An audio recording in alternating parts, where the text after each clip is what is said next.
सुप्रभात में आज सर्वोदय साइंस कॉलेज से कक्षा 11 के सभी बच्चों के लिए यानी बालक बालिकाओं के लिए हिंदी काव्य से तुलसीदास द्वारा रचित महिमा का वर्णन किया जाएगा।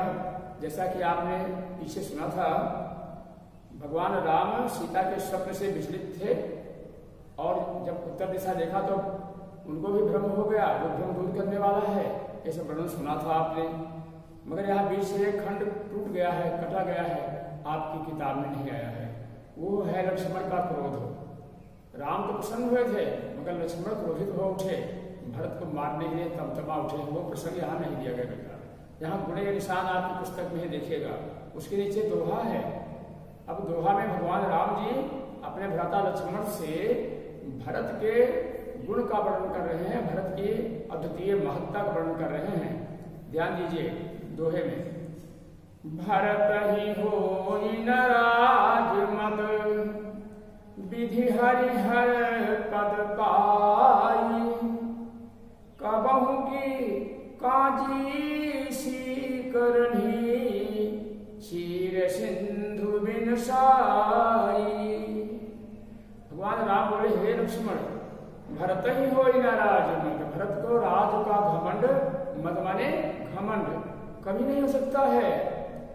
ये छोटा सा अयोध्या का राज नहीं, विधि हरि हर पद पाई। विधि माने ब्रह्मा, हरि माने विष्णु, हर माने शंकर। अगर ब्रह्मा विष्णु शंकर के पद को पा जाए, प्राप्त कर ले, पदवी उनके राज्य को प्राप्त कर लें तो भी उन्हें लेश मात्र घमंड नहीं होगा। दृष्टांत अलंकार में इसी दोहे में निचली कड़ी आप बता रहे हैं, क्या कभी कांजी सी करनी, कबहु की कांजी सी करनी। कांजी में मट्ठा होता है, खट्टी चीजें होते हैं, कोई खट्टा रसायन। कहते हैं क्या मट्ठे की बूंदों से क्षीर सागर फट जा सकता है, अर्थात दूध का समुद्र फट जाएगा, अर्थात कभी नहीं।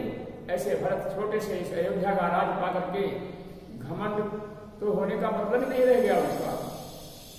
तो यहाँ पर आगे चौपाइयों में आप गोस्वामी जी यहाँ पर लिखते हैं कि राम जी और क्या वर्णन कर रहे हैं। एक उदाहरण दिया है, 4 खंड में और उदाहरण बाकी है। ध्यान से सुनिए बेटा इसको।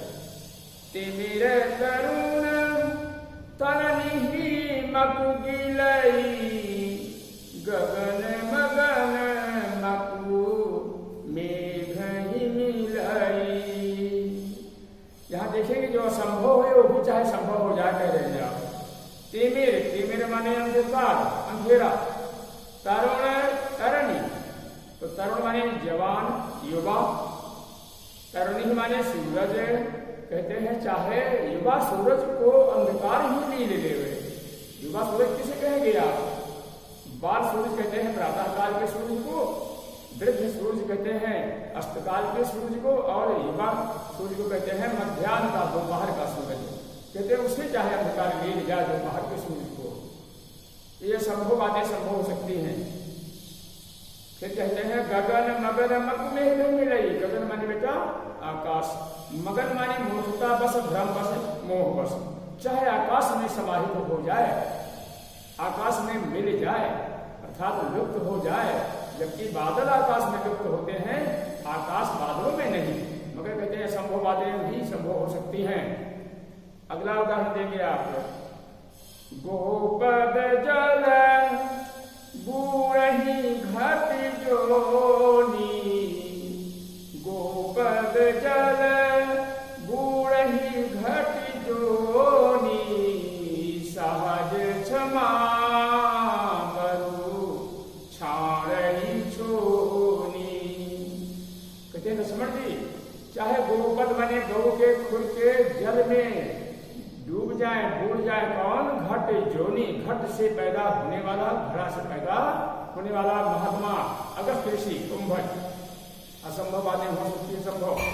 जिसे ये ताकत प्राप्त हुई कि समुद्र को सोख गया हो, वो चाहे गौ के खुद के जल में डूब जाए। बर माने चाहे, मक माने भी चाहे, ये असंभव बातें संभव हो जाए। और सहज क्षमा बरु छाड़े छोनी। सहज माने सरलता पूर्वक, सहज नहीं।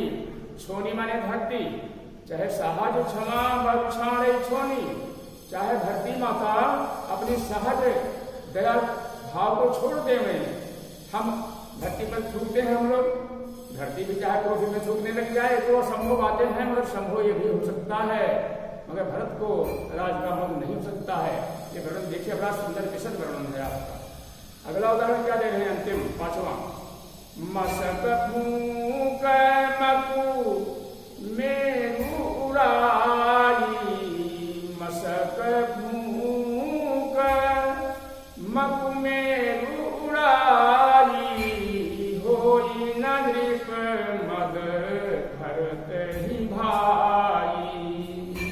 देखिए लक्ष्मण भैया, मच्छर यानी मशक के श्वास लेने से, फूंक से चाहे सुमेर पहाड़ उड़ जाए, मक मेर उड़ाई। अंतरास अलंकार का सुंदर चित्रण, मक मेर, मां का प्रयोग किया, मेर पर्वत चाहे उड़ जाए, मगर भरत भैया को राज का घमंड तनिक भी नहीं होगा। ये 5 उदाहरण आपने दिया। अब आगे देखिए लक्ष्मण से क्या करते हैं, शपथ ले रहे हैं, लक्ष्मण की भी और पिता दशरथ की भी। लखन तुम्हार शपथ पीतु आना, शुचि सुबंधु नहीं भरत समाना। लक्ष्मण आपकी कसम लेता हूँ, अपने पिता की सौगंध लेता हूँ, आन लेता हूँ। शुचि माने पवित्र, सुबंध माने सुंदर भ्राता, नहीं भरत समाना। इस संसार में पवित्र और सुंदर भाई भरत जैसा कोई नहीं है। यहां शपथ लेकर के भगवान राम बोले। आगे देखिए क्या कहते हैं, सगुण क्षीर अवगुण जलताता, मिलई रचई पर पंच विधाता।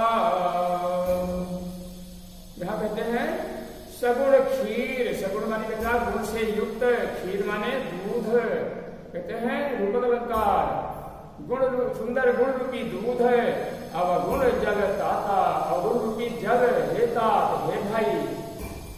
रचई रचता है कौन, विधाता, मिलई मिलाकर, कहते हैं संसार ही मिलावट है, सुख दुख की नगरी है, गुण अवगुण की नगरी बनाया है, संसार बनाया विधाता ने। कहते हैं आप ध्यान पूर्वक सुनिए, इस सगुण अगुण के इस संसार में ब्रह्मा ने रचा है, इसमें हमारा भरत कैसा है, हमारा जो कुल है, परिवार है, रघुवंश, इसमें क्या है, आगे देखिए। भरत हंस रवि वंश तड़ागा, भरत हंस रवि वंश तड़ागा, जन्म कीन्ह गुण दोष विभागा।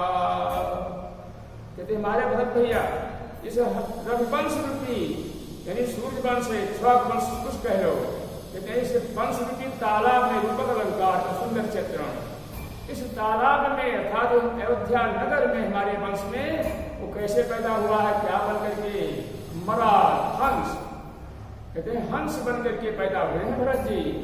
और हंस का स्वभाव क्या होता है, दूध और पानी को अलग कर देना। जन्म कीन गुण दोष विभागा, जन्म लेकर के आपने गुण और दोष का विभाजन कर दिया, बंटवारा कर दिया, पृथक कर दिया, अलग कर दिया है। तो भरत की महिमा का सुंदर चित्रण राम जी द्वारा। अभी 2 चौपाइयां इसमें शेष है इस खंड में। क्या कह रहे हैं राम जी, सुनिए जरा। गही गुण पर तजियव गुण बारी, गही गुण पर तजी अवगुण बारी, निजे जस जगत कीन्ह मुझियारी। आप बोले हे लक्ष्मण, भरत जी ने क्या ग्रहण किया, गही गुण पय, रूपक अलंकार, गही गुण रूपी दूध, पय माने दूध, उन्होंने क्या ग्रहण किया है, गुण रूपी दूध है। ताजी क्या तज दिया है, अवगुण बारी, बारी माने पानी, अवगुण रूपी जल त्याग दिया। इस तालाब में दूध और पानी था, अर्थात इस संसार में गुण अवगुण बनाया था ब्रह्मा ने, उन्होंने गुण तो चुन लिया इस रघुवंश में पैदा होकर के, क्योंकि हंस यही करता है। और कहते हैं वारी माने अवगुण कर दिया। निज जस, निज माने अपने, जस माने कीर्ति से, जगत की न उजियारी, संसार में कीर्ति फैला दिया है, संसार को उजाला प्रदान किया है, उपदेश दिया है, अपने से सीख दिया है, अपनी कलाओं से, अपने व्यवहार द्वारा दुनिया को शिक्षा दिया है मानव उन्होंने। ऐसे हैं भरत हमारे। अंतिम कड़ी में देखिए कि राम क्या बोले। भगवान राम के इस विवेचन में तुलसीदास जी ने क्या आगे इस कड़ी में कहा है, जरा देखिए कि राम जी और बोले फिर नहीं बोले। कहत भरत गुण शील स्वभाव, कहत भरत गुण शील स्वभाव, प्रेम पयोधी मगन रघुराव। कहते हुए भरत जी का गुणगान शील और स्वभाव का करते हुए प्रेम पयोध रूपक अलंकार में प्रेम रूपी सागर, पयोध माने समुद्र सागर, कहते हैं प्रेम रूपी सागर में मगन माने डूब गए। कौन डूब गए? राम, रघुराव, रघुवंश के राव राजा, कहते हैं भगवान राम जी प्रेम के सागर में डूब गए, अर्थात उनकी जुबान बंद हो गई, आगे कुछ नहीं बोल सके। कहते हैं वाणी मुख जैसे हो गई है, गदगद हो गई गिरा। तो ये सुंदर वर्णन आपने सुना तुलसीदास द्वारा, राम के द्वारा जो विवेचन किया गया है। पहले आपने कहा है भरत छोटे से राज्य को पा करके कभी विचलित नहीं होंगे। क्या मट्ठे की बूंद से, खट्टी बूंदों से कभी क्षीर सागर फटेगा? फिर क्या कहते हैं, चाहे मेरा युवा सूरज को ले जाए, चाहे आकाश बादल में ही समाहित हो जाए मोह बस, चाहे गौ के खुर के जल में जो सिंधु सोखने वाला अगस्त ऋषि है कुंभ चाहे डूब जाए, और चाहे मच्छर के धूम से सुबह पहाड़ उड़ जाए, असंभव चीजें चाहे संभव हो जाए, किंतु भरत को राजमत नहीं होगा। कहते हैं लक्ष्मण तेरी कसम है, और हम अपने पिता की आन लेते हैं, सौगंध लेते हैं, पवित्र सुंदर भ्राता भरत जैसा कोई संसार में नहीं है। कहते हैं हे लक्ष्मण, हमारे भरत जी तो इस वंश में, वंश की तालाब में हंस बन के आए हैं, उन्होंने गुण अलग किया और क्या किया अलग, और गुण अलग किया है। ग्रहण क्या किया उन्होंने, गुण रूपी दूध ग्रहण किया है और रूपी जल त्याग दिया है। अर्थात विधाता के संसार में बनाए गए आप हंस की तरह से विवेचन करने आए हैं, उन जैसा कौन है। इतने में आप कहते कहते शांत हो गए हैं। आपने बेटा ध्यान से सुना इसको, अगर ध्यान से सुना तो आपको बहुत ही मुबारक है, धन्यवाद है। और ध्यान दीजिएगा, इस पर अपनी कापी उतार लीजिएगा इन वाक्यों को, शब्दों को। इसमें काव्य सौंदर्य में देखिए बेटा, रस शांत है, अद्भुत है, क्योंकि भरत जी का चरित्र ही अद्भुत है। शांत रस, अद्भुत रस। अलंकार में रूपक अलंकार, अंतरास अलंकार, दृष्टांत अलंकार, ये तीन तो बहुत हैं अधिक मात्रा में, और कई अलंकार हैं, मगर इन तीनों को लिखिए, रूपक, दृष्टांत और अनुप्रास अलंकार। फिर आगे देखेंगे आप, छंद में ही दोहा और चौपाइयां हैं प्राचीन मानस महाकाव्य में, और भाषा अवधि ही है। गुण में क्या है, इसमें माधुर्य है, माधुर्य से भरा हुआ गुण है, थोड़ा सा व्यंजना का गुण आ गया है। शब्द शक्ति में यहाँ आपके लिए कौन सा है, यहाँ पर गुण शब्दों का प्रयोग है, से लक्षणा भी है, लक्षण अधिक है, व्यंजना थोड़ा सा है, और अधिका भी है। तीनों शब्द शक्तियां हैं। प्रसाद माधुर्य गुण होते हुए भी लक्षणा, व्यंजना, अविधा शक्तियां हैं शब्द की। और आपको भाव सामने में बताया जाएगा। एक मस्त फकीर हुए हैं वायजीद बस्तामी, पुराने जमाने मुसलमानों में संत हुए हैं, उनके वचन से दिया जा रहा है भाव। इसका देखिए इस मिलान को, आपकी गजल से एक कड़ी। सूरज को लगे धब्बे कुदरत के करिश्मे हैं, सूरज को लगे धब्बे कुदरत के करिश्मे हैं, लोग मुझको कहे काफिर अल्लाह की मर्जी है। काफिर माने बेटा नास्तिक होता है। बस्तामी कह रहा है लोग मुझे काफिर कहे तो अल्लाह की मर्जी है। इसलिए भरत की महिमा में अगर आप कोई निशानी लगा रहे हो गलत है लक्ष्मण, तो आप भी ऐसे ही हो, ये अल्लाह की मर्जी जो आप कर रहे हो, ये नाटक ठीक नहीं है आपका। तो बेटा आपको बहुत बहुत धन्यवाद, इसको ध्यान से पढ़िए बेटा।